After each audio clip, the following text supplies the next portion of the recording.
She called me the driver in front of the head of her board. Not once. Not by accident. She said it clearly, smiling like it was some charming inside joke between social classes. Oh, that's just my driver. He's harmless. Then she laughed like a swan, head tilted, fake gracious, and walked off with her overpriced shoes clicking down the marble hallway of the Grand Willard Ballroom. I was holding her clutch bag. She didn't even notice. I didn't correct her. I just stood there, invisible, the way she trained me to be over the last 3 years, one dismissive nod at a time. She didn't marry me for my past. She married me for my silence. And tonight, that silence would do exactly what her ambition never could, make people listen. She hadn't noticed the banner above the ballroom doors. Innovation through integrity. It was her big night, her charity's annual gala, black tie, DC elites, the sort of donors who wouldn't put a penny into a homeless fund unless it also came with a commemorative plaque and 3 mentions in the post. And the keynote speaker? Oh, she adored him. He's a beast, she gushed weeks earlier, flipping through Forbes like it was a cookbook. Built his company from scratch. No fluff. All hustle. I'd kill to get him on the board. I just nodded and stirred my tea. Now, I sat near the coat check, just out of the way enough to be ignored, just visible enough to be mocked if needed. She knew exactly how to position me. The valet tag still rested in my pocket. My suit, tailored but worn, didn't scream wealth. It whispered it, if you knew where to listen. 3 tables down, 2 women whispered over a tablet. One pointed discreetly, her eyes darting in my direction. That's him, she mouthed. The other looked up, blinked twice, and covered her mouth. They recognized me. She didn't. She was busy introducing herself to a hedge fund director, laughing too hard at something dull, brushing imaginary lint from his sleeve like she belonged there. She always thought proximity to power was the same as possessing it. By the way, if you're still reading this, and somehow not subscribed yet, I'm going to need you to hit that button. You have no idea how much that motivates our little team to keep pushing these stories out daily. Seriously, 90% of people just listen and bounce. Don't be like them. You're already this deep. Commit. We commit to you. Back to her. She was good at putting on faces. She'd practiced that effortless elegance in the mirror before every board dinner. Learned how to talk without actually saying anything. Memorized little anecdotes about famous people she'd never met. Rehearsed every laugh. But her greatest role? Casting me as something forgettable. Background. Harmless. I watched as she air-kissed a tech investor and casually dropped that she spent time in Aspen with the keynote last year. Total lie. We were in Aspen. She got altitude sickness and spent 3 days vomiting into hotel towels. The only thing she shared with that man was the same elevator once, and she didn't even recognize him. But that didn't stop her from bragging like she knew his coffee order. Meanwhile, behind the stage curtain, a production assistant whispered to another, holding a crumpled photo someone had just texted them. Is that really him? She asked. Couldn't be, the other whispered back. He hasn't been seen in public in a decade. I saw the speaker's initials engraved on the gala program. I'd seen them before. I engraved them myself, a long time ago, on the first investor memo he ever sent to a VC firm. I printed it, stapled it, and mailed it by hand while he was still coding out of a WeWork bathroom. That was before the world called him a genius. Before the press gave him a dozen nicknames. Before he learned how to tie a tie without looking like a frat boy on trial. Before he was someone. He knew who made him. But my wife? She was too busy laughing at a story she didn't understand and sipping a wine she couldn't pronounce correctly. She didn't know it yet, but the story of her life had just reached the final chapter. And the man sitting near the coat check, her driver, was holding the pen. She floated from conversation to conversation like a debutante in Versailles, only less sincere. Every table was another chance to inflate herself just a little more, to perform her curated identity. The socialite, this self-made philanthropist, the woman who built her network from charm, wit, and an allegedly photographic memory of who sat where at last year's auction dinner. We met the speaker last year in Aspen, she told a lobbyist from a clean energy pack. He was so grounded. No entourage, nothing. Just brilliance in a Patagonia fleece.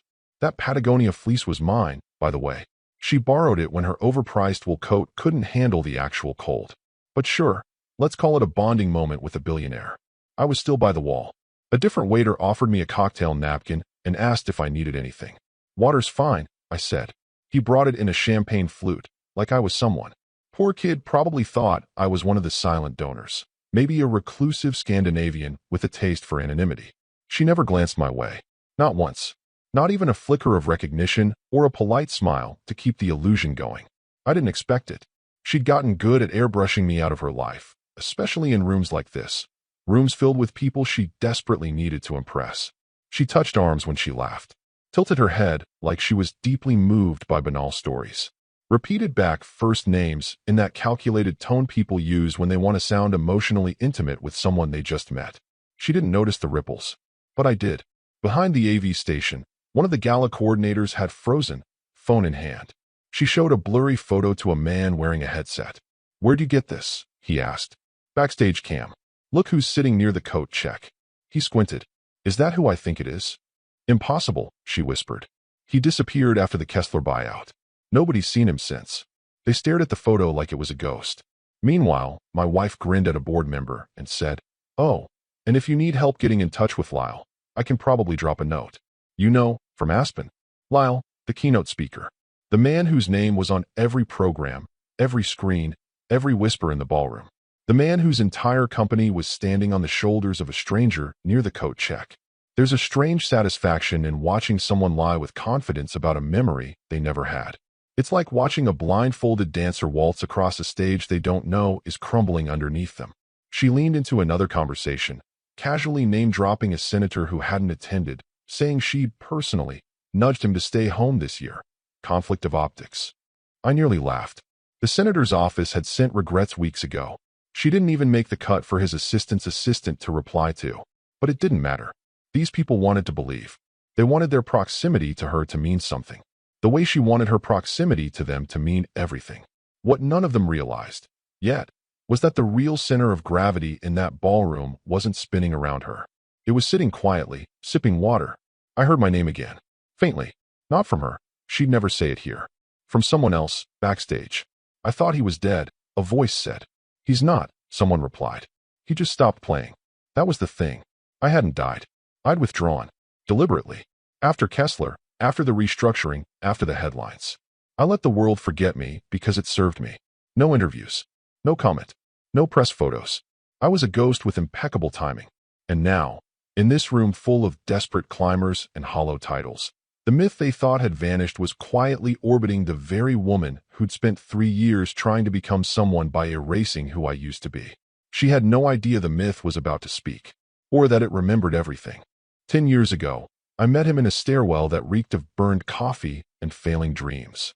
His name was Lyle then, just Lyle.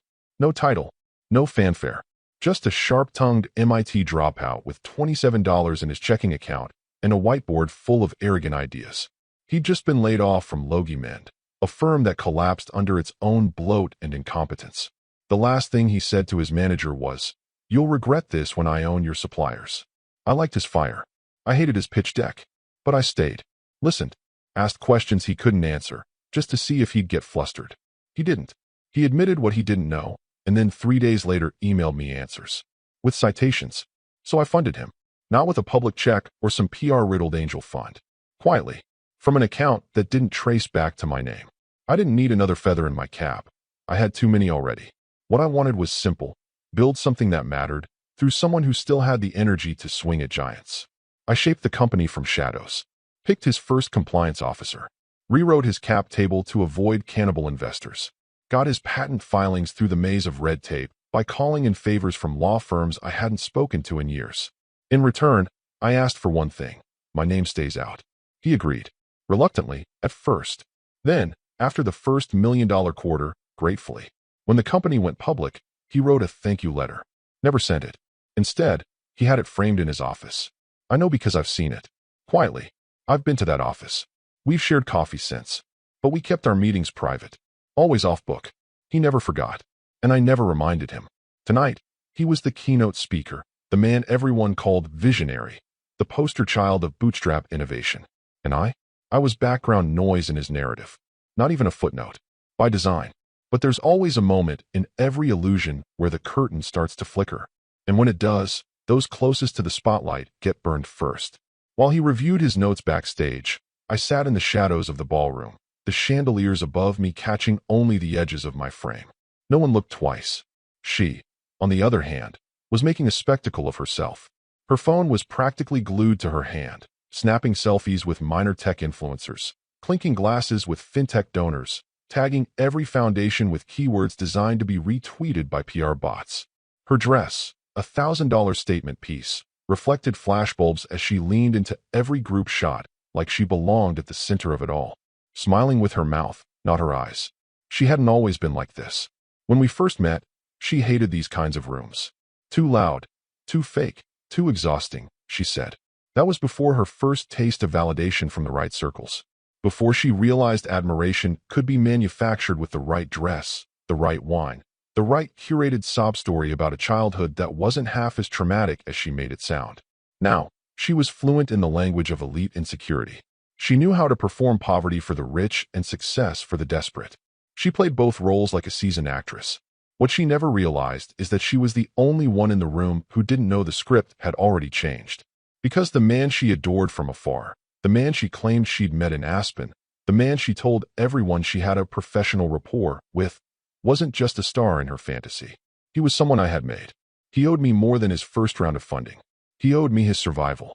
I'd saved his company from 2 hostile takeovers, hidden his first failed prototype, paid for the settlement when his CFO tried to sell IP to a Chinese firm. And through it all, I'd asked for nothing but distance. But tonight was different. Because I didn't come here to be thanked. I came here to end a performance. The trap wasn't theatrical. No dramatic twist. Just presence. Mine. In this room. At this time. In this suit. Next to her. She didn't even realize I was the tripwire. That every photo she'd taken that night had me in the blurry background. That every person whispering near the AV booth wasn't gossiping about the keynote, but about me. I watched as she leaned toward a hedge fund wife. Wine glass tilted just so. Lyle? Oh, he's brilliant. We hit it off immediately last year. He said I have the kind of mind that doesn't waste potential. I wondered how she'd spin that when she realized the kind of mind Lyle really admired was mine. He was halfway through rehearsing his opener. Something about resilience and innovation. When his eyes caught on a silhouette near the coat check. Just a man sitting still, arms crossed, eyes unmoving. The ballroom lighting caught the corner of a silver cufflink, and that was enough. Wait, Lyle said, the note cards trembling in his hand. That man, in the back. His handler, a wiry kid with too much hair gel and not enough sleep, followed the gaze. He saw me. He paled. You never told me he'd be here, the handler hissed. I didn't know, Lyle muttered. His voice wasn't panicked, it was reverent. Like seeing a ghost he wasn't sure he deserved to speak to. The cue cards slipped from his hand, scattered like leaves on the stage floor. Backstage, the production team froze mid-headset chatter. Is he all right? No idea. Did he forget the speech? No. He just saw someone. On the other side of the curtain, the band was playing the last notes of some polished, forgettable jazz. My wife laughed too loud at the wrong time again. Something she did when she wasn't sure whether to be charming or dominant. She was sitting at the head of table 4, surrounded by donors, campaign consultants, and a former surgeon general who looked like he was regretting RSVPing. Lyle stepped out from the side wing too early, his pacing off. The band stopped playing mid-note, like a power cord had been yanked. Whispers spread through the room. He walked up to the microphone, didn't smile, didn't wave. Just stared. Right at me. You could hear the tension crawling across the parquet floor like smoke. People fidgeted. One board member cleared her throat. Another checked his phone, then stopped when he realized nobody else was breathing. I didn't move. I didn't blink. Because I knew what this was.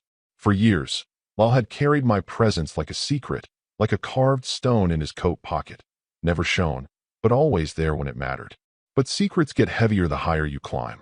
And now, at the top, with 1,000 eyes on him, he couldn't carry it quietly anymore. He leaned into the mic. I was going to talk about the future tonight, he said, voice cracking slightly. About innovation, disruption, the things people expect you to say at events like these. A soft laugh from someone near the front died instantly in their throat when they realized he wasn't smiling. But I can't do that. Not yet. Because someone's here tonight.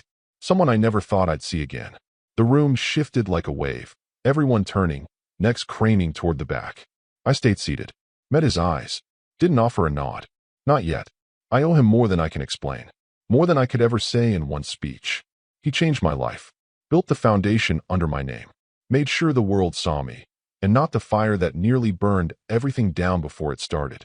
He exhaled. Took his time. I was a kid with a chip on my shoulder and a product no one believed in. He believed. He pushed. He protected. And he walked away from the credit.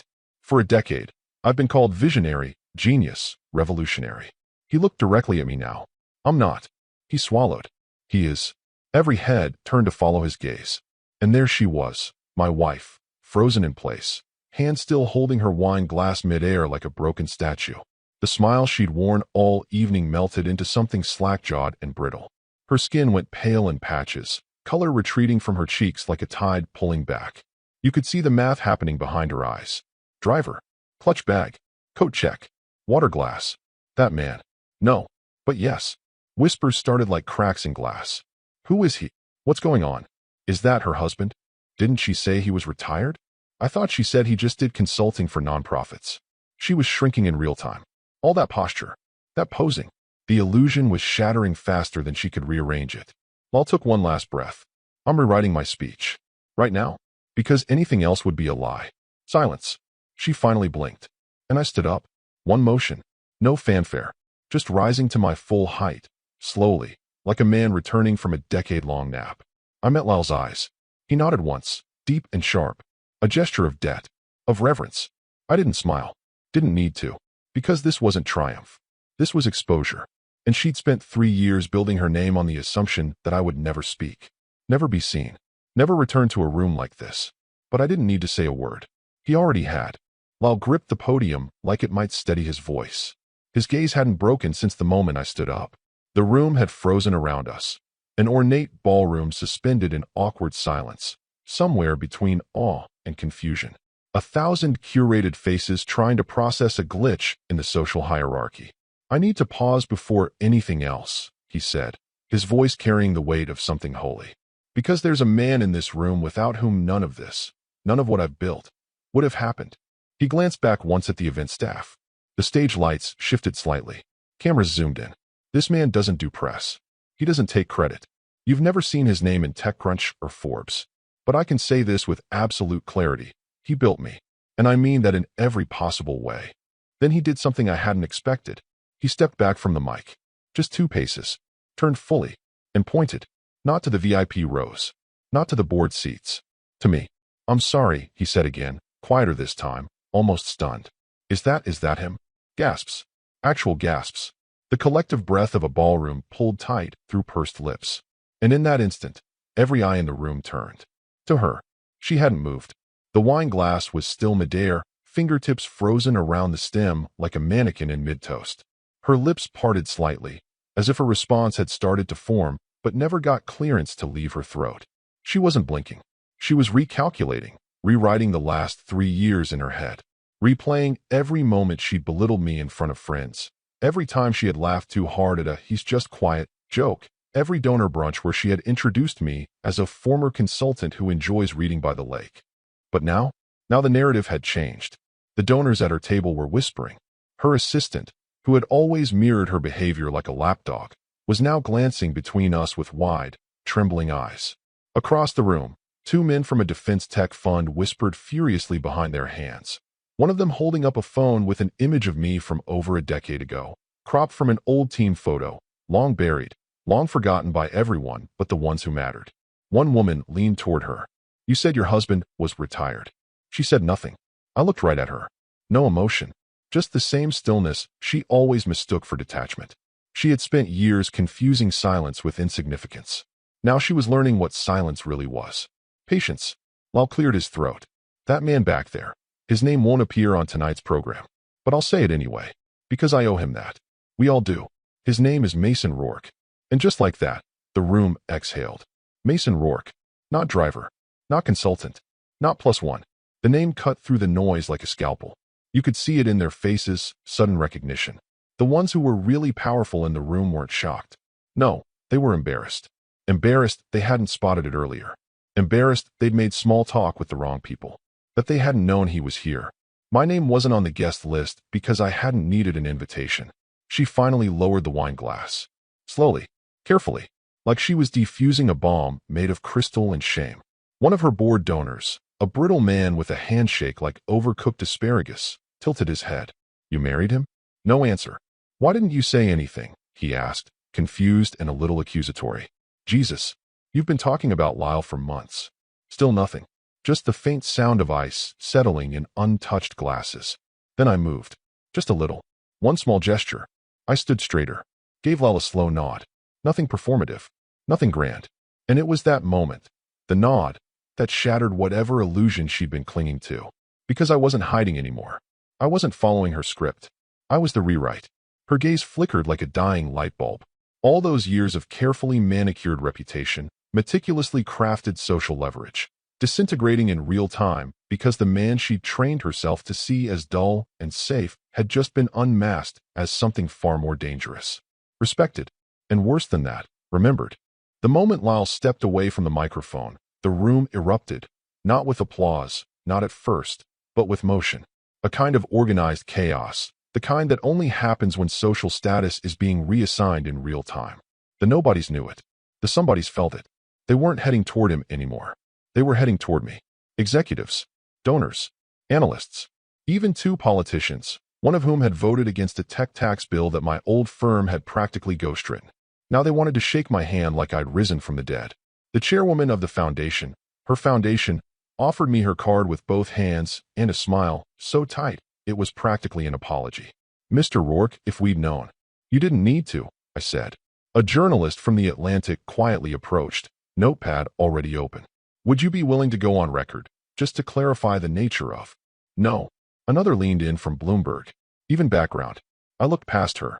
She was trying to get to me. Her heels clicked too fast across the ballroom floor, betraying the panic she tried to mask with a smile. She was clutching her phone in one hand like it was some kind of social flotation device, glancing down at the screen between every step. Notifications were probably rolling in already. She broke through the crowd like a woman pushing against a current she didn't understand. "Mason," she said a little too loud. "Can we talk?" Lal turned as she approached. He didn't hide his disdain. I turned to her, slow, deliberate, letting her feel every second of distance she'd put between us over the last 3 years. Her voice dropped. "I didn't know. Why didn't you ever say anything?" And I answered her honestly. "You never asked." She blinked, tried to laugh, but nothing came out but breath. "That's not fair." "I mean, how could I have known?" "Exactly." She opened her mouth again, but closed it before any more damage could fall out. I turned back to Lyle. We spoke quietly, shook hands. The crowd moved with us. She stood alone, ignored now, eyes darting toward anyone who might offer her a thread to grab onto. None did. Later that night, she tried to call her father. No answer. He was likely already aware. He was always quicker to read social tides than she was. That's how his firm survived so many scandals. He bailed before the cameras arrived. She sat in the passenger seat of our car like a woman on a tightrope that had just snapped. No makeup retouching, no fake smile. Just silence and shifting pupils. At home, while I poured a glass of wine, not for her, her phone buzzed every 3 seconds. Emails, DMs, missed calls. Then came the text from her PR assistant. "Hey, quick question. Why didn't you tell me you were married to Mason Rourke? Are the photos real? We just got an interview request for you from MarketWatch. Should we accept?" Then one from her board's treasurer. "I'm getting calls. We need to clarify your position. Everyone's confused about why you never disclosed this connection." The irony was surgical. She'd spent years building a narrative around herself, one carefully engineered to sound independent, brilliant, and above the noise.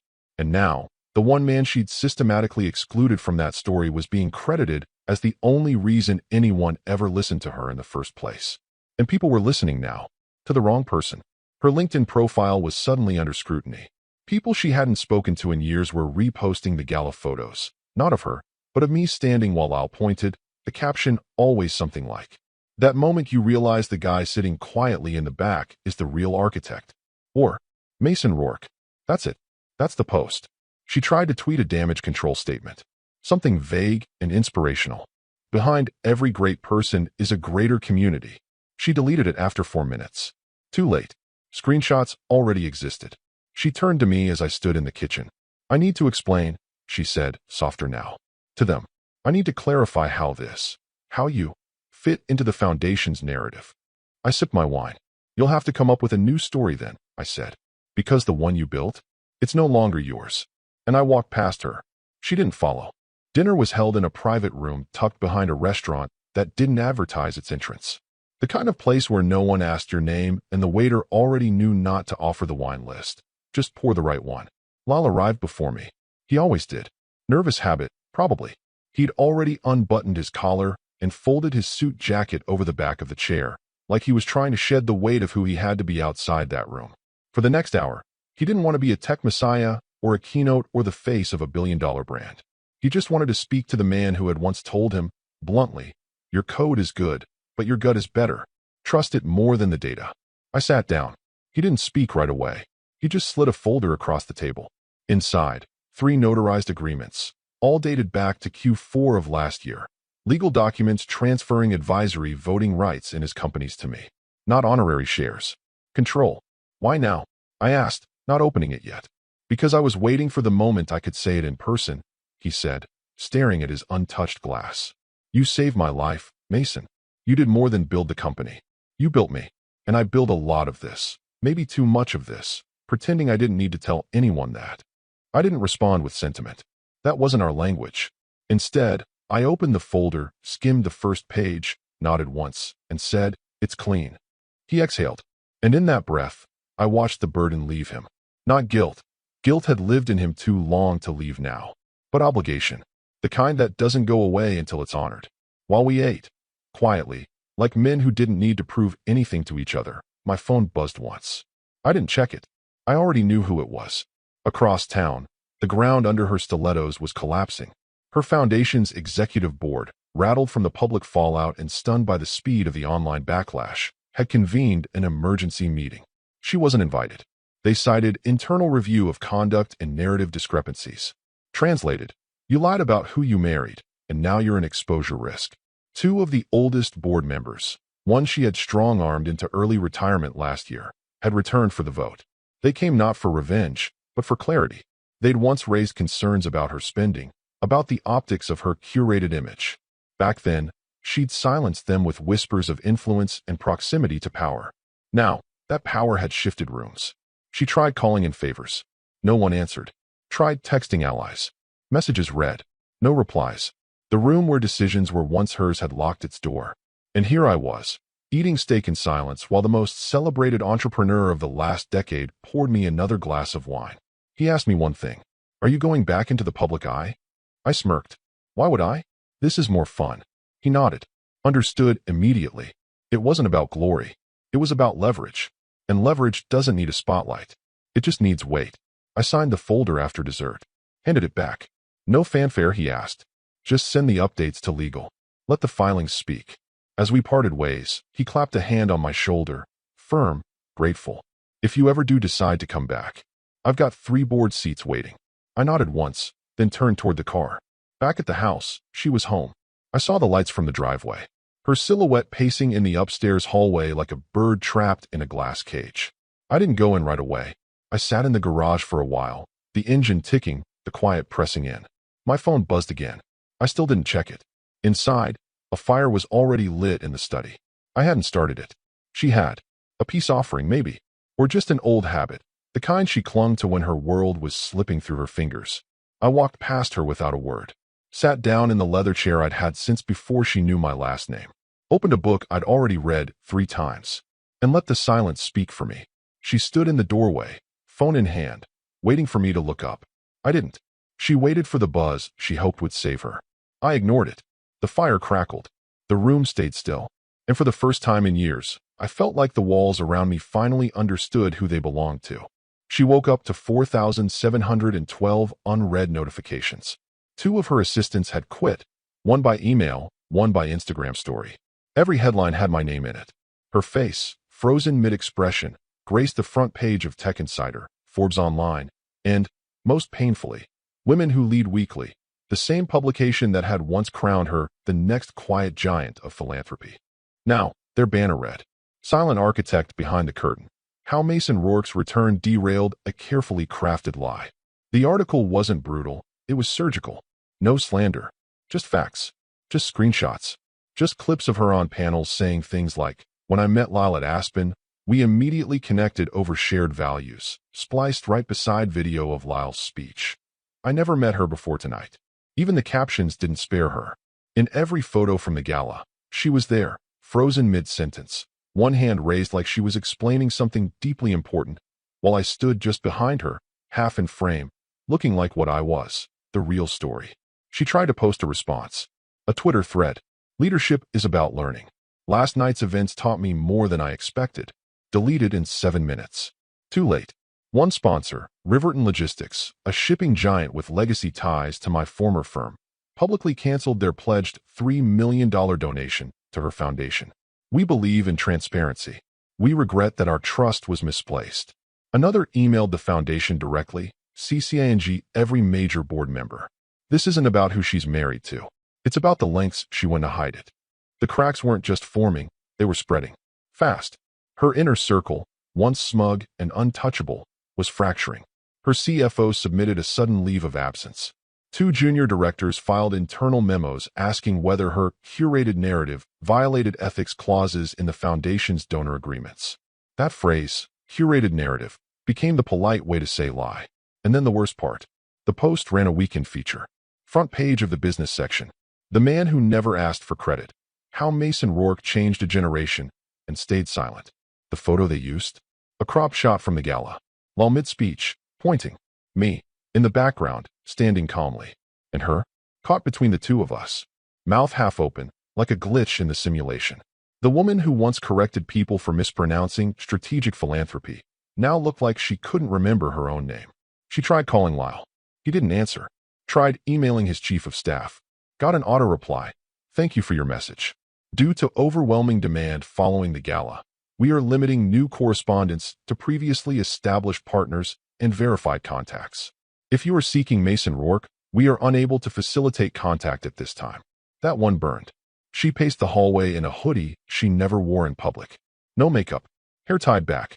Her laptop open, refreshing email threads that had gone cold. Sponsors ghosted. Journalists circled. One former board member even emailed me directly. Subject line. You were always the adult in the room. Should we talk? I didn't reply. She tried reaching out to her old PR firm. The one I told her not to hire years ago. The one known for style over substance. Their response. We suggest distancing from your current brand. Reinvention may be necessary. Translation. You're toxic. Rebuild or disappear. She stood in the kitchen that night, barefoot, holding a half-empty glass of wine and scrolling through her own search results like they might change if she just refreshed hard enough. I watched from the doorway. She saw me. Didn't speak.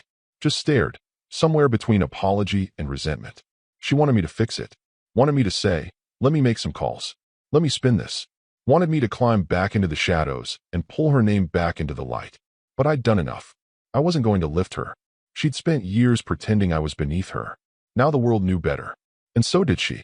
It started with an envelope, unmarked, delivered by hand to my attorney's office. Inside, copies of bank statements, vendor invoices, internal memos, all from her foundation. All detailing gala expenses that didn't quite add up. $78,000 to a boutique design firm that didn't exist.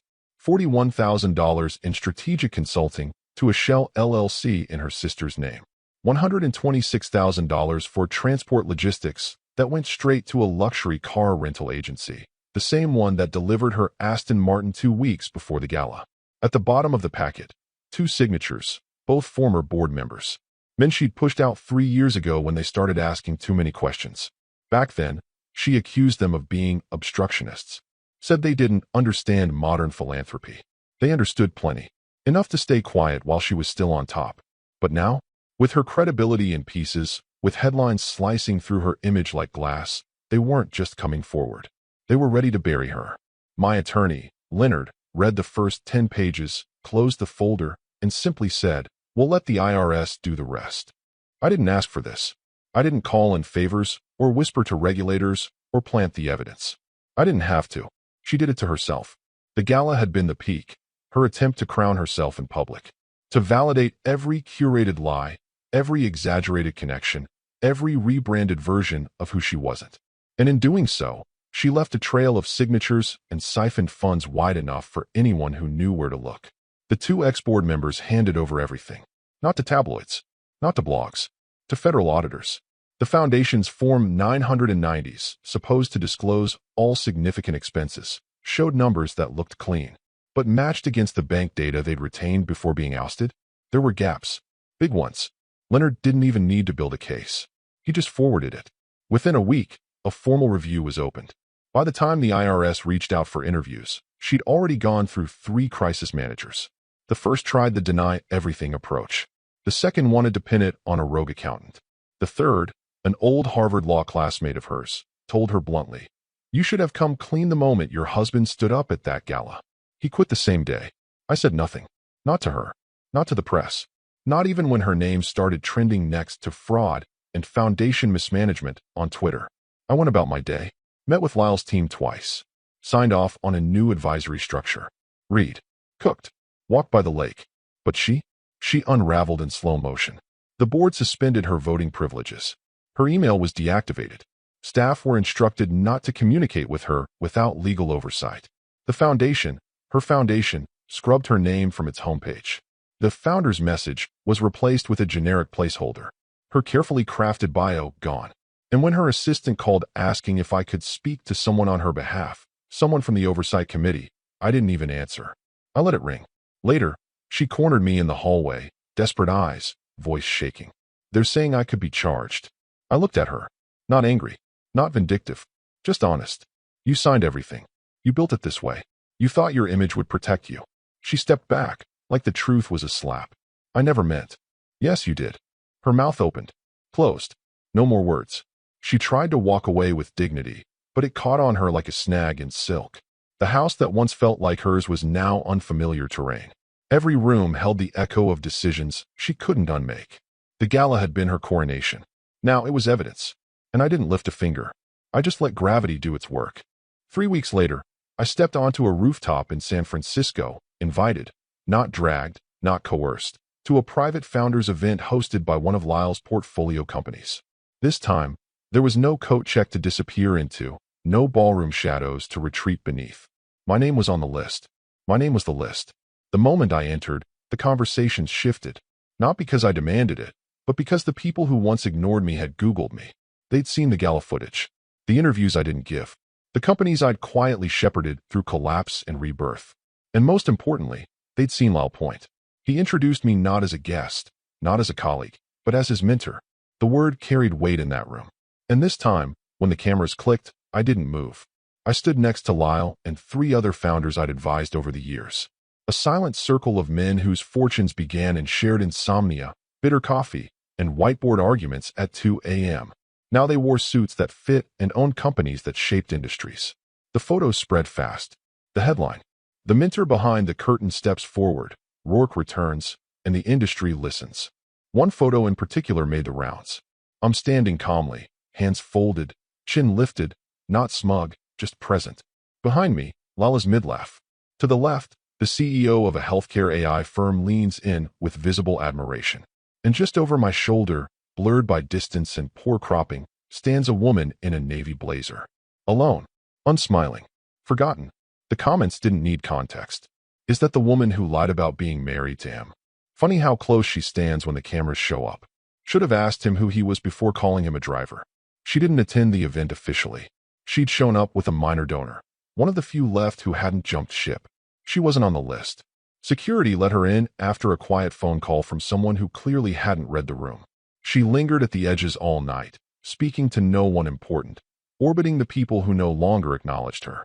That evening, as I returned to my hotel room, a message buzzed through. Her name on the screen. One line. "Please." I didn't know. No punctuation. Just desperation folded into a whisper of an excuse. I stared at it for a while. Then I replied, "You never wanted to." I didn't block her. Didn't ghost. Didn't send paragraphs or lectures. Just those 4 words. Because that's what all of this had been about. She didn't want to know who I really was. Not because she was blind, but because the illusion was more convenient. I was useful as long as I stayed silent, stayed still, stayed small. A man-shaped accessory. An invisible chauffeur who held her bag and nodded at the right times. The moment I stopped playing the role she'd assigned me, her world cracked. Not because I betrayed her, but because I refused to lie for her anymore. That was her real loss. Not reputation. Not money. Control. As I set my phone down that night, I stepped out onto the balcony. The city stretched out like circuitry, lit windows blinking like neurons, alive and unaware. I wasn't interested in revenge anymore. I'd already won, and I didn't even raise my voice.